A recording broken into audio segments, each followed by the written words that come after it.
December. সবাই সবার মতো শীতের আবেশে মেতে আছে।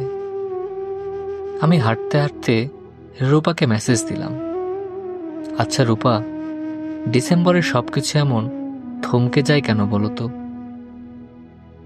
সে তার স্বভাবসুলভ অভিমানী কণ্ঠে একটি কথা বলল, দেখো, আজ কিন্তু অন্য দিনের মতো বাতাস বইছে না, কুয়াশাও তেমন নেই, আর নদীর ঢেউগুলো কেমন শান্ত হয়ে আছে।